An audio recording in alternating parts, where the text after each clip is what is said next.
proverbial boy here in Denver, Colorado, and today I want to talk to you about an issue that I see pretty much every weekend on my live infield trainings, and that's a situation where novice students, and by novice I mean people who aren't really familiar with putting themselves out there, introducing themselves to strangers in social situations, they feel a certain unease at being the center of attention. When you approach somebody for the first time, there's definitely a sense of performance. Whether you are the one that initiated that interaction or not, there's definitely a sense of being on stage. There's definitely a sense of people kind of saying, okay, what do you got? You're the one that came up to me, show me what you got. Okay, what do you want, right? And so there's a bit of discomfort, particularly with people who aren't, again, familiar with being in that sort of situation. And so I got a question recently: how do you deal with having so much attention put on you? When I'm in groups, it seems like people are just waiting for me to talk or to do something. What are some things that you can do to ease social tension? So when you meet somebody for the first time, you're very aware of being observed, and thereby, due to our social conditioning, you're very aware of the potential of being judged. This anticipation of judgment causes you to become stifled. It causes various inhibitions to rise up. It basically alters your inner environment, so the focus is on yourself as opposed to externally what's going on, and it makes it very, very difficult to present in a charismatic fashion.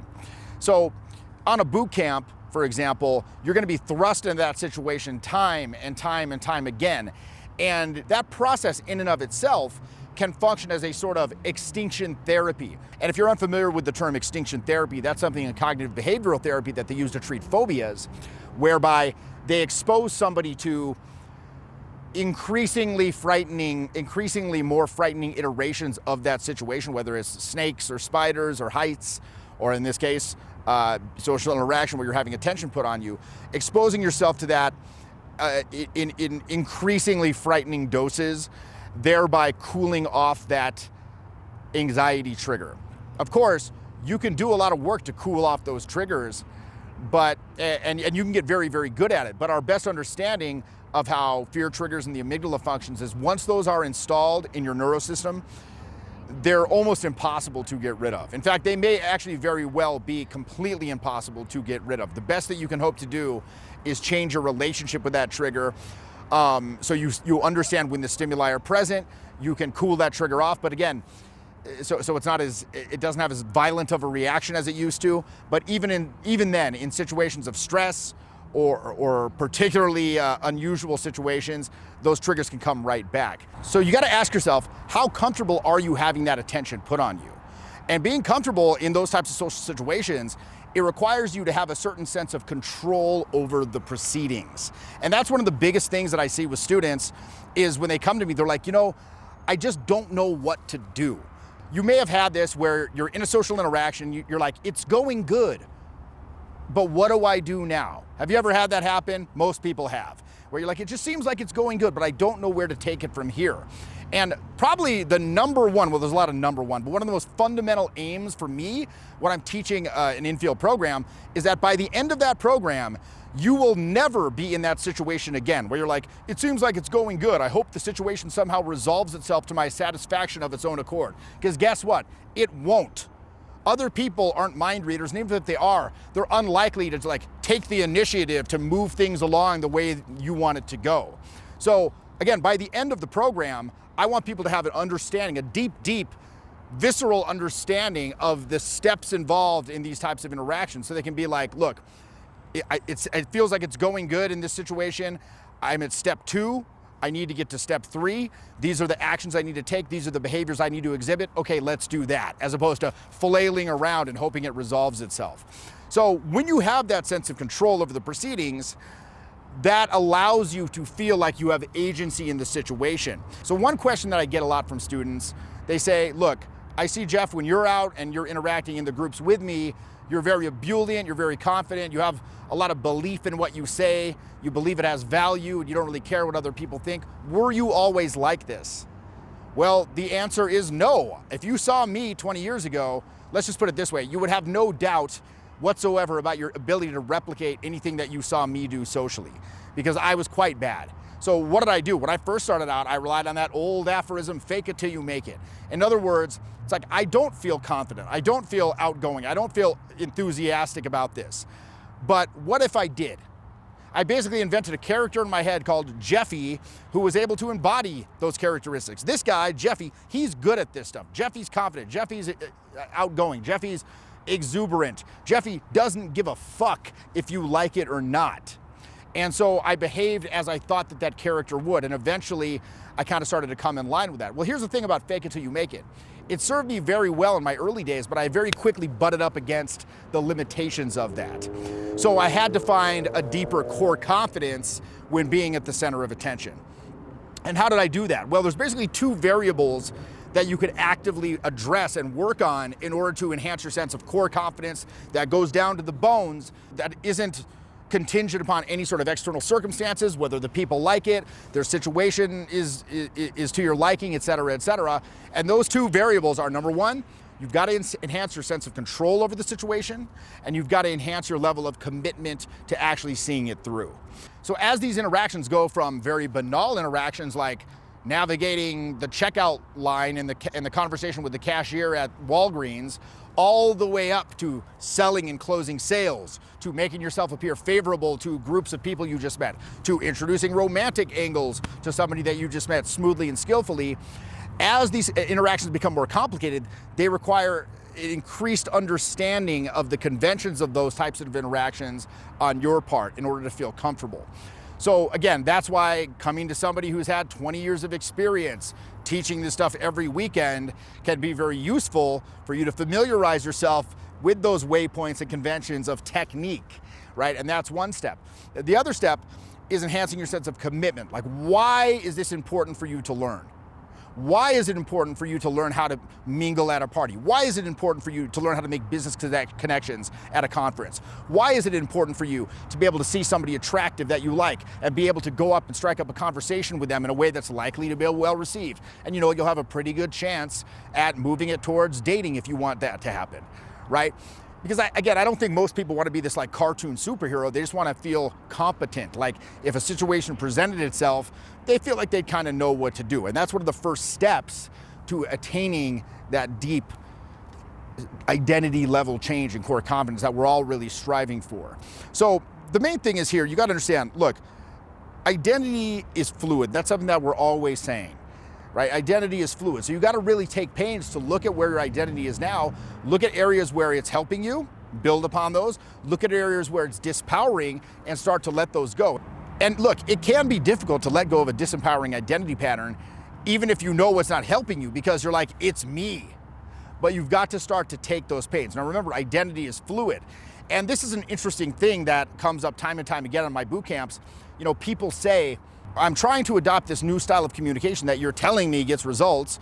And by the way, they're also actively seeing that what they're currently doing isn't getting results. And I think that's one of the first steps, because you can intellectually understand, like, yeah, if I go up and I'm just this kind of milk with toast dude and I'm shy and I have a lot of anxiety and trepidation, that's not going to be well received. You can understand that intellectually, but until you actually go and do it and see the looks of disdain on people's faces and like the just kind of disinterest, that's a very visceral, real experience, right? That's going to tell you the shit don't work. And I see people arriving at this realization every single weekend. Like last night, I'm here on a boot camp here in Denver, and this guy, he's very uncomfortable in these situations. He goes up, he introduces himself, and people are like, oh, hi.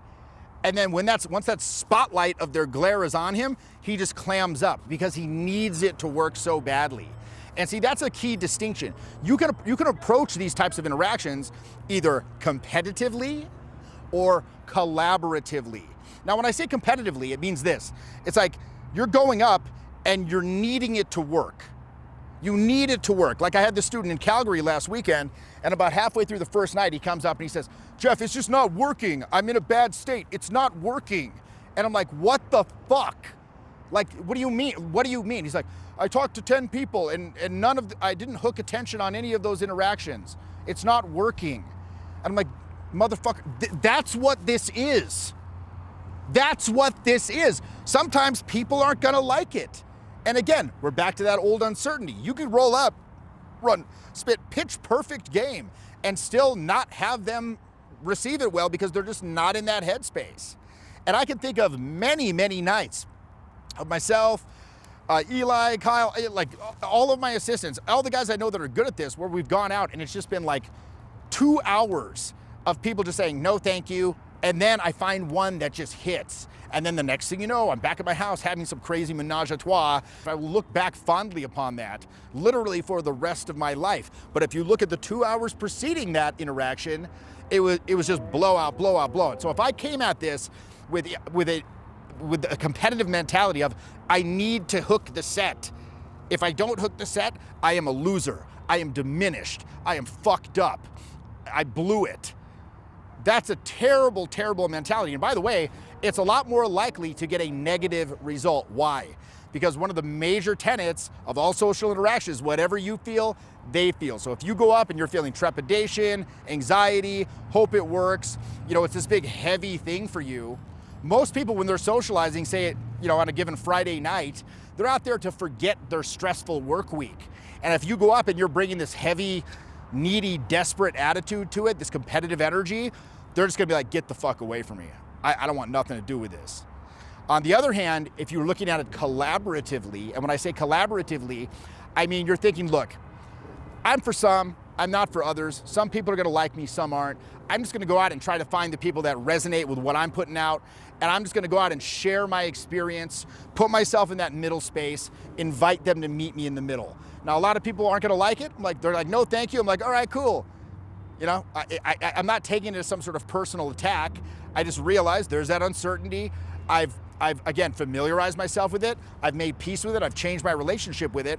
And I'm just gonna, again, go to the next. And if I find somebody who does enjoy that energy and they're gonna join me in the middle, it's gonna be an amazing win-win experience for everyone. The vibe's gonna be awesome. And then I'm free to start introducing my technique or moving it forward towards the win-win goal that I want. Okay, so remember, major thing, stop viewing it as a competitive thing and start viewing it as a collaborative thing. Now, of course, if you're uncomfortable having that attention put upon you, that could be a bit of a tall order. You might say, again, Jeff, it just seems like that's not me.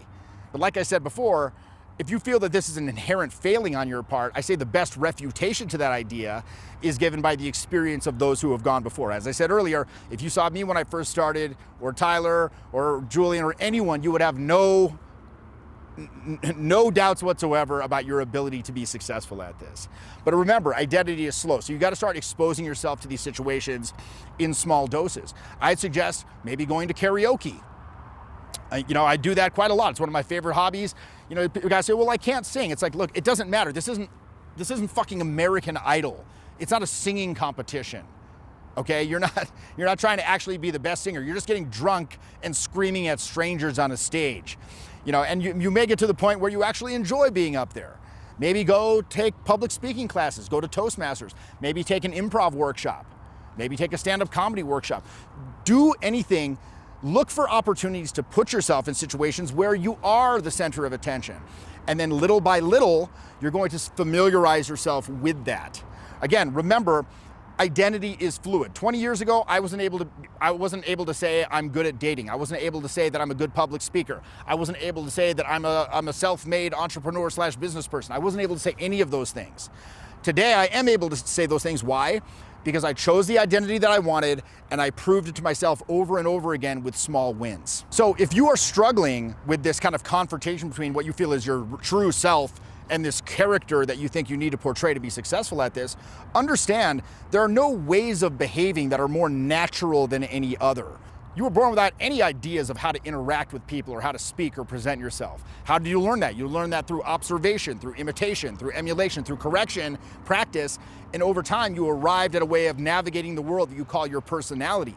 Well, understand that there's a parallel between that original learned naturalness of your personality now and this new style of communication you're trying to adopt. But the good news is now, as a fully formed adult with conscious thought and cognitive thinking capability, you're able to choose how you want to act and choose how you want to behave. But you got to put yourself in those situations over again. Remember, choose your identity, prove it to yourself over and over again with small wins. Ultimately, you want to get to that point where you're at the 100% expression point. Just like when you're hanging out with your close friends in your living room and you're kicking it, and you don't have that fear or anticipation of judgment because you know your friends have already accepted you, and so you're very free to just express yourself straight off the dome, no filter between inner and outer expression, and you find yourself just coming up with hilarious quips and punchlines and jokes, and you feel just very at ease, and it's just a great time had by all. You want to get to where you're at that level of expression when you're actually out socializing with strangers. So you might be saying to yourself right now, look, this sounds great. I understand that I got to familiarize myself with this in small increments. I got to start going out to, karaoke or improv or whatever. But quite frankly, that sounds too frightening for me even, right? Even that is too intimidating for me. It's like, I'm not going to berate you for that because I get it. Like, I've certainly been there. And sometimes that first step can be the hardest one. And you want to put yourself out there, but you want to do it in a way that's not, this crazy thing where you're out in public, this, that, and the next thing. Well, good news for you is I run personal mentoring in a very, very small and intimate group where we address these issues specifically down to the molecular level about how to identify the actual interference patterns within you, put a name to them, because they're not verbalized. Again, there's just these kind of right brain, culturally conditioned errors that you're not even aware of. But awareness is the first step. And again, I run these mentorings in a very, very small group. We have to keep it intimately small because there's so much personal attention. It's an 8-week program. We have twice weekly calls that last for hours. We run exercises designed to help you free up your face, your voice, your body, your intuition. Start to make your mind a bridge between the inner and outer, as opposed to this judgmental hindrance, this barrier that stifles you when you're out. Again, this is a situation where you're going to be among friends, you're going to be among like-minded individuals, a completely non-judgmental and safe space, so to speak, to actually exercise these energies, to identify the inhibitions, to start to let them go, and start to replace their manifestations in your life. Again, I've been running this for about 2 years now. We've got it down to a science. The people who start at the beginning, I hate to say that they're completely different people by the end, but you can definitely tell that they've put in the work. And by the end, you will be ready to actually go out into the real world and have that spotlight put on you.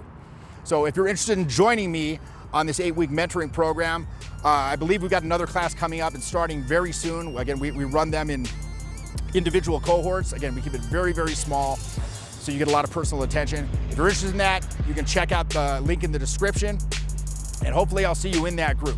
Anyway, this has been Jeffy from Denver, and I'll see you next time. Jeffy.